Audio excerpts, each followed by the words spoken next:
ഇന്നത്തെ ചോദ്യം ഇങ്ങനെയാണ്: 12,000 രൂപയ്ക്ക് 10% സാധാരണ പലിശ നിരക്കിൽ ഒരു മാസത്തെ പലിശ എത്രയാണ്? അപ്പോൾ നമുക്കിവിടെ കണ്ടുപിടിക്കേണ്ടത് ഒരു മാസത്തെ പലിശയാണ്. നമുക്കറിയാം സാധാരണ പലിശ സിമ്പിൾ ഇൻട്രസ്റ്റ് കണ്ടുപിടിക്കുന്ന ഇക്വേഷൻ എന്താണ്? PNR/100 ആണ്. ആണല്ലോ. ഇവിടുത്തെ പി എന്ന് പറയുന്നത് എത്രയാണ്? നമുക്കറിയാം ഇവിടുത്തെ എമൗണ്ട് ആണ് പി. എത്രയാ? 12,000. അതേപോലെ എൻ എന്ന് പറയുന്നത് നമ്പർ ഓഫ് ഇയേഴ്സ് ആണ്. നമുക്കിവിടെ കണ്ടുപിടിക്കേണ്ടത് എന്താ? ഒരു മാസത്തെ അല്ലേ. അപ്പം എൻ എന്ന് പറയുന്നത് നമുക്ക് എങ്ങനെ എഴുതാം?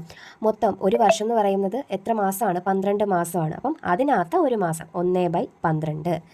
ഇനി ആറെന്ന് പറയുന്നത് എത്ര? ആറെന്ന് പറഞ്ഞാൽ ഇവിടുത്തെ പലിശ നിരക്ക്, റേറ്റ് ഓഫ് ഇൻട്രസ്റ്റ് എത്രയാണ്? 10%. ഇനി എന്ത് ചെയ്താൽ മതി? ഇക്വേഷനകത്തോട്ട് നമുക്ക് ഇട്ട് കൊടുക്കാം. പി എത്രയാണ്? 12,000 ഇൻറ്റു 1/12 ഇൻറ്റു 10/100. ഓക്കെ ആണല്ലോ. ഇനി നമുക്ക് വെട്ടിക്കളയാൻ പറ്റുന്നതൊക്കെ വെട്ടിക്കളയാം. 12 ഇവിടെയും 12 ഉണ്ട്. അപ്പോൾ 12 1 ഇവിടെ ഇപ്പോൾ 10 10 ഇൻറ്റു 10 എത്രയാണ്? 10 ഇൻറ്റു 10 ആൻസർ നമുക്ക് കിട്ടും 100 കിട്ടും. ഓക്കെ ആണല്ലോ. അപ്പോൾ ഇവിടുത്തെ ഒരു മാസത്തെ പലിശയാണ് എത്ര എന്ന് പറയുന്നത്? 100 രൂപ. അപ്പം പലിശ 100 രൂപ.